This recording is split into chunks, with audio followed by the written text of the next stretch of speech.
जय हिंद दोस्तों। आजकल अधिकतर देखने को क्या मिल रहा है कि जितने भी लोगों का बैंक अकाउंट है, चाहे किसी भी बैंक में हो, किसी के खाते से 500 रुपया कट जा रहा है, किसी के खाते से 700 रुपया कट जा रहा है, किसी का 1000 कट जा रहा है, किसी का 300 रुपया कट जा रहा है और उसको पता ही नहीं चल रहा है कि ये पैसा किस चीज़ का कट रहा है। ऐसे बहुत सारे कमेंट आते हैं, लोग कहते हैं कि पैसा कट रहा है, जब बैंक में जा रहा हो तो कुछ समझ में नहीं आ रहा है। तो इससे पहले भी मैंने वीडियो के माध्यम से बताया था लोगों को कि बैंक में जाकर पता करिए, हो ना हो आपके अकाउंट में एक्सीडेंटल इंश्योरेंस कर दिया गया हो खोलते ही समय और आपको पता नहीं चला हो।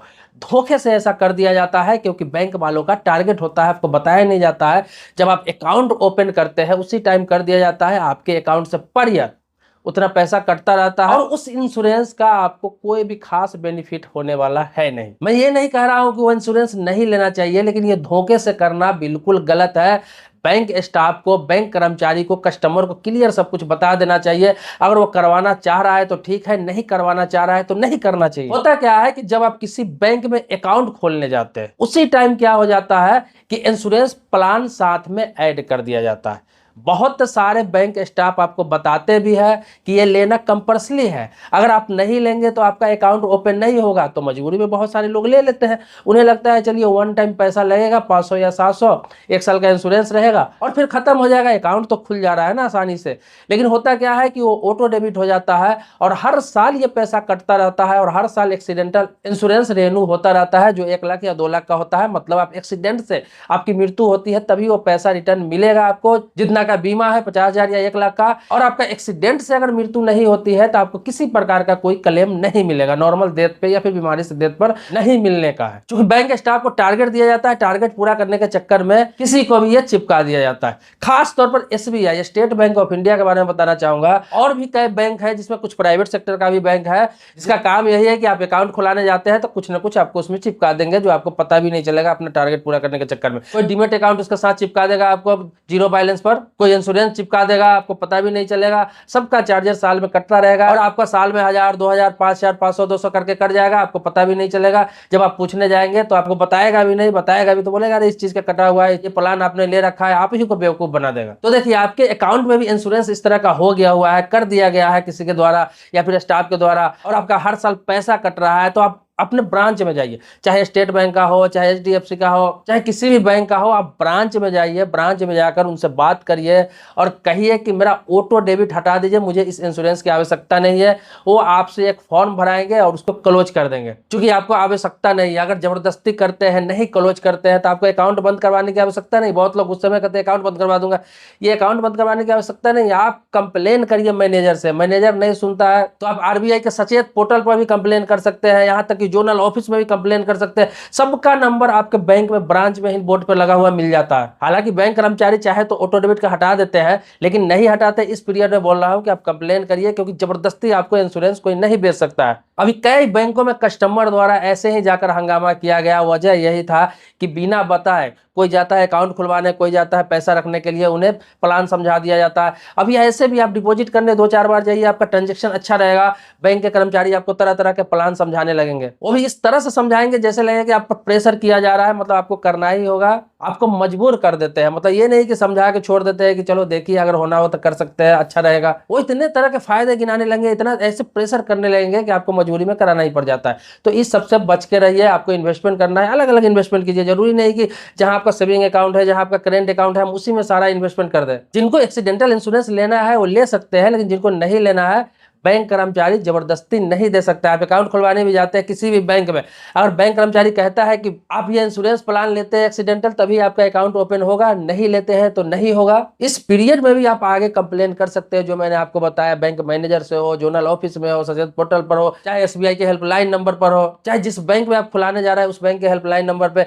बैंक ने सारी सुविधा दे रखा है। कोई भी प्लान किसी को बेचना है बैंक को तो स्वेच्छा से बेच सकता है, किसी को कन्वेंस करके बेच सकता है। इस तरह धोखे से बेचना उचित नहीं है। अब देखिए एक्सीडेंटल इंश्योरेंस जो आपको कर दिया जाता है उससे फायदा कुछ नहीं है आपको, इसलिए फायदा नहीं, यही ज्यादातर ऐसे लोगों को किया जाता है जो बेचारे कम पढ़े लिखे हैं या फिर अनपढ़ है, जिनको जानकारी नहीं है, उन लोगों को ये घसीट दिया जाता है उसमें। आप इंश्योरेंस प्लान ले न ले, आपके अकाउंट पर ऐसे ही इंश्योरेंस रहता है।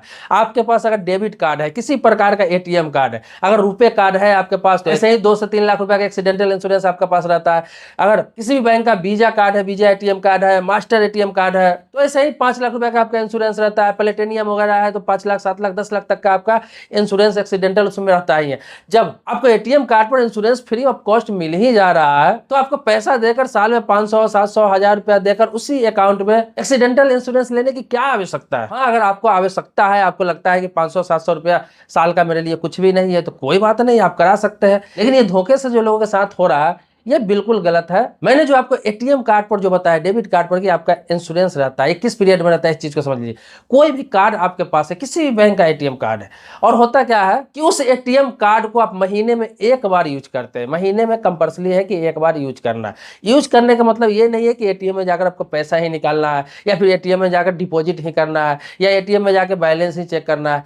यूज का मतलब होता है कि वो एटीएम कार्ड, जैसे कि आपने उस एटीएम कार्ड से यूपीआई आईडी बना रखा है, वहां से ट्रांसफर कर रहे हैं, कहीं पैसा लेन देन कर रहे हैं, तो वो भी आपका एटीएम कार्ड यूज में ही माना जाता है। इसके अलावा एटीएम कार्ड से आपने डेबिट कार्ड ऐड करके आप कोई ऐप का इस्तेमाल कर रहे हैं, ट्रांजैक्शन ऐप का, या फिर उसी बैंक का ऐप का इस्तेमाल कर रहे हैं, वहां से पैसा ट्रांजैक्शन कर रहे हैं, उसमें भी आपका एटीएम कार्ड यूज होता रहता है, वो डेबिट कार्ड यूज में ही आता है। इसके अलावा उस कार्ड से आप ऑनलाइन शॉपिंग करते हैं, कहीं पे कार्ड स्वाइप करके पे करते हैं, मतलब किसी भी प्रकार से उस एटीएम कार्ड का इस्तेमाल हो रहा है तो वो एक्टिव माना जाता है। तो महीने में एक बार किसी भी प्रकार से कहीं भी आपका इस्तेमाल होना चाहिए, चाहे वो एटीएम में हो, चाहे एटीएम से बाहर हो। हर महीने अगर एक ट्रांजैक्शन आपके एटीएम से हो रहा है तो उस पे इंश्योरेंस आपका चलता रहता है। उस पीरियड में एक्सीडेंट हो जाता है, जिनके नाम से कार्ड है, डेबिट कार्ड है, उसका एक्सीडेंट हो जाता है, तो रुपए कार्ड अगर है, रुपए एटीएम कार्ड होता है, तो उसमें क्या है कि 2 से 3 लाख रुपया का उनका इंश्योरेंस क्लेम मिल जाता है उसी बैंक से। अगर वीजा कार्ड है तो 5 लाख रुपया,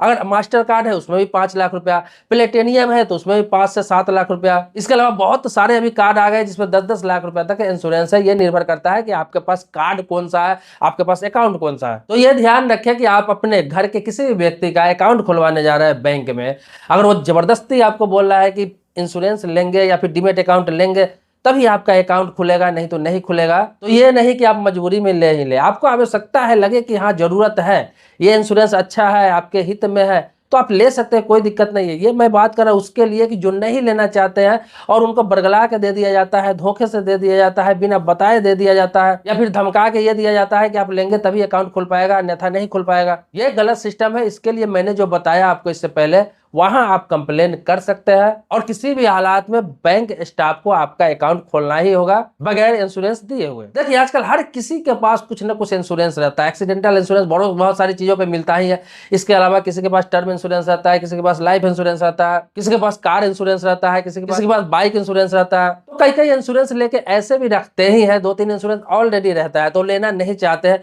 उनके लिए बता रहा हूँ। तो आपके अकाउंट से भी ऐसा पैसा कट रहा है तो एक बार पता करिए, आप हो ना हो आपका इंश्योरेंस का ही पैसा कट रहा होगा। दोस्तों आपके मन में कोई सवाल है, कुछ पूछना है, कुछ जानना चाहते हैं, चाहे बैंकिंग से संबंधित, इंश्योरेंस है, फाइनेंस है, इन्वेस्टमेंट है, post office mutual fund, finance, loan, तो आप कमेंट बॉक्स में लिख सकते हैं। आपके टॉपिक पर भी वीडियो जरूर बनाऊंगा। मिलते हैं नेक्स्ट वीडियो में एक नए मुद्दे के साथ, तब तक के लिए शुक्रिया, धन्यवाद, जय हिंद दोस्तों।